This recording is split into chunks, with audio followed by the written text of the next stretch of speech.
Saudações, Dux e Duques Tricolores. Aqui quem fala é Duque Tricolor. Para um Rememória Tricolor. Com sua vez falando sobre o Marcelo Neves, falando sobre Fluminense e Olimpíada. Tem alguma coisa a ver? Será? Então eu colocaria Fluminense e Olimpíada, tá? Vamos falar sobre alguns casos que o Fluminense teve justamente com essa participação das Olimpíadas e que de fato fizeram tanto o Fluminense quanto as Olimpíadas se tornarem maiores do que já são hoje. Então, entenda uma coisa, que YouTube Live é todos os dias, exceto sexta-feira, às 7 horas da noite. Então vamos nessa, porque você quer saber mais sobre o tema. Que é isso aqui, ó. Das medalhas à honraria do COI. Veja 5 histórias que ligam o Fluminense aos Jogos Olímpicos. Em meio aos Jogos Paris, GE conta como atletas tricolores conquistaram as primeiras medalhas do país, mostra feitos do preguinho e como a taça olímpica mudou o olimpismo brasileiro. Vamos falar sobre isso. Essas são 5 histórias, então. Isso é importante falar. E já tá dizendo aqui, já tá dando até spoiler sobre o que vai acontecer. Então tá ótimo. Os Jogos Olímpicos de Paris 2024 já começaram. As medalhas são esperadas, uma vez que o Brasil se tornou uma força olímpica nas últimas décadas. Mas lá atrás, quando apenas o futebol, remo e hipismo eram populares no país, um clube teve papel importante para polarizar outras modalidades, o Fluminense. É isso que eu venho falando. Tal tradição lhe rendeu marcas históricas, uma honraria entregue pelo Comitê Olímpico Internacional, COI e, claro, medalhas de ouro.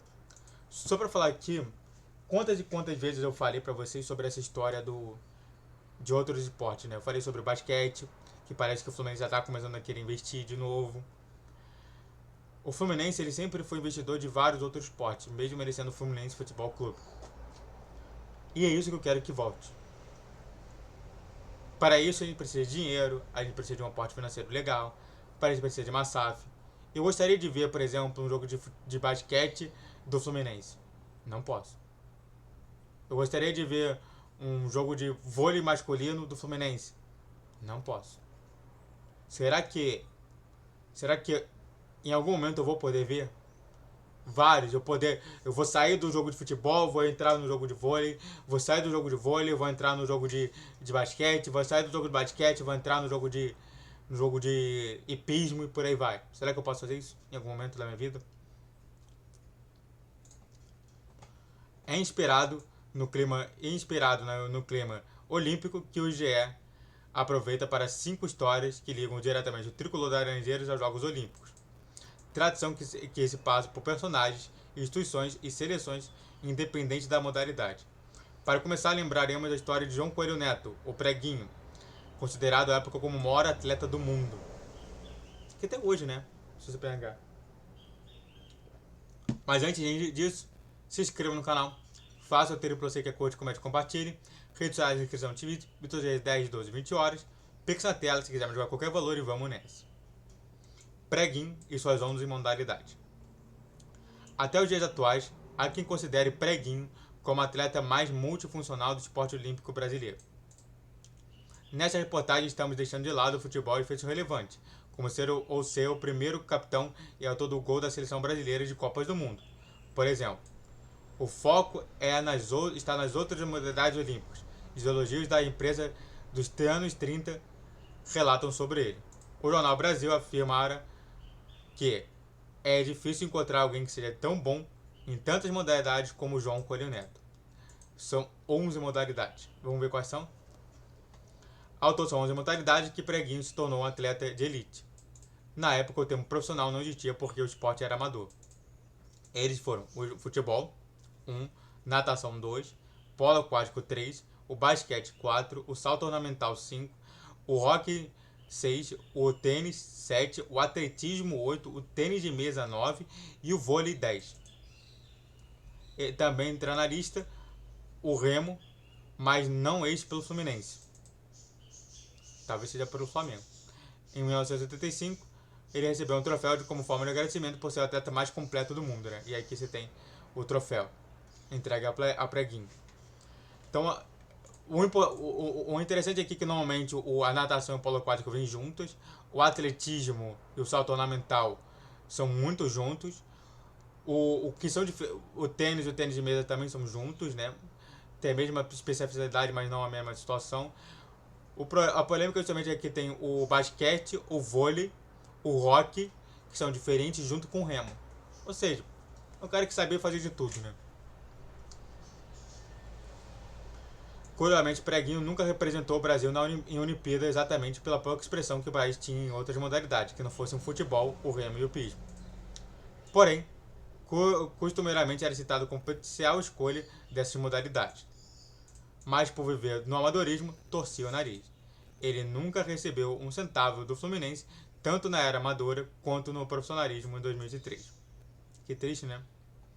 Entre as melhores histórias são os feitos que chocaram a sociedade da época.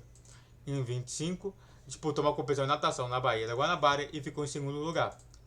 Como a celebração demorou demais do que esperado, Preguinha se atrasou para o jogo do Fluminense.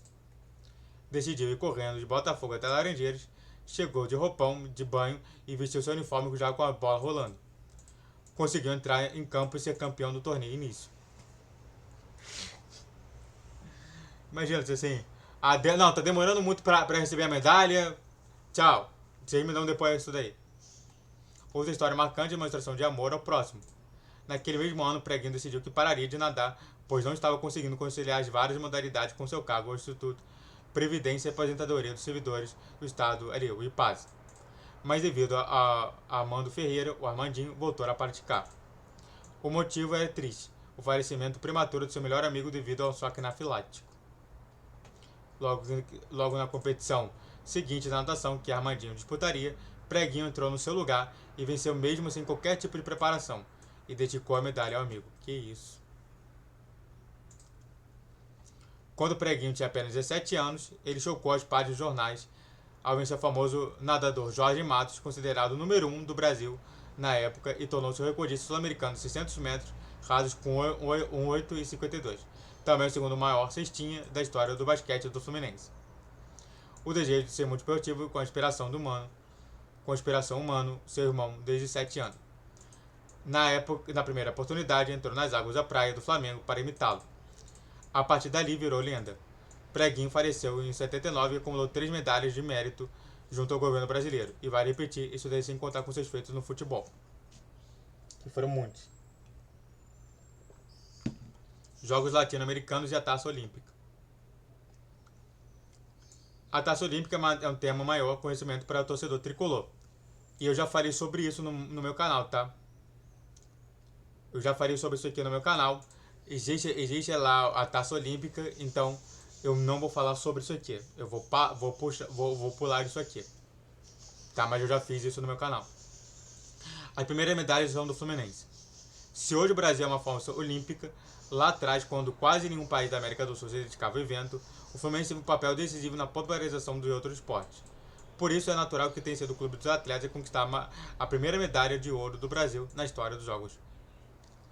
No primeiro dia em que atletas brasileiros participaram dos Jogos, em Anterope, 1920, Afrânio Costa garantiu a prata na categoria de tiro livre com pistola. A medalha e a arma repousam no Museu do Fluminense, um pedido do dono do tricolor de coração. E como se fosse a medalha do Fluminense. Tanto é que ele pediu que tudo fosse referente a isso. A vida esportiva dele, todos os troféus, medalhas, documentos, todas as armas, também, tudo fosse dado ao Fluminense, e assim foi. Tá tudo lá, revela a sobrinha neta de Afrânio, que também foi o primeiro porta-bandeira do Brasil em Jogos Olímpicos. Ou seja, até a sobrinha neta de Afrânio foi porta-bandeira. No dia seguinte, Guilherme Paraense alcançou o ouro na competição por pistola rápida de 30 metros. Também representava o Fluminense. Aqui, ó, as medalhas. Para você ter ideia, Afrânio e Guilherme embarcaram para Anterope a bordo do navio Curvelo, mas todos por conta própria, pois o COB não organizou a viagem oficial. Informados na Ilha de Madeira de que o navio não chegaria a Anterope a tempo de participarem das provas, desceram em Lisboa, de onde prosseguiam de trem até a Bélgica, em um trem aberto sobre chuva e sol. Olha só como que é a dificuldade, né? Eu vou pular aqui o primeiro ouro no futebol, tá? O foco em outras modalidades, mas não dá para ignorar o futebol. A medalha mais recente conquistada por atleta do clube foi o Nino, quando atuava pelo Fluminense. Em 2021, ele foi titular na zaga brasileira em Tóquio e foi o lugar no mais alto pódio. O Brasil terminou a fase de classificação no grupo D, com 2 vitórias e um empate. Nas quartas de final, avançou a derrotar o Egito por 1-0. Depois carimbou o passaporte para a final, eliminando o México na disputa por pênaltis. E na final, vitória por 2-1 na prorrogação sobre a Espanha.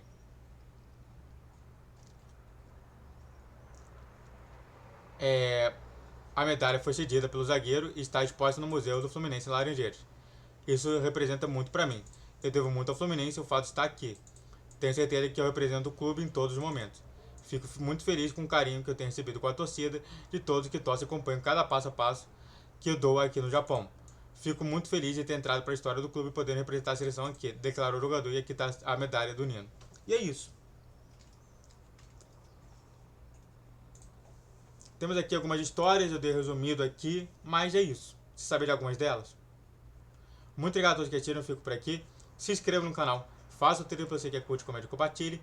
Redes sociais, inscrição de vídeo, Vitor 10, 12, 20 horas. Pix na tela e YouTube Live, todos os dias, exceto sexta-feira, às 7 horas da noite. Saudações tricolores, até a próxima!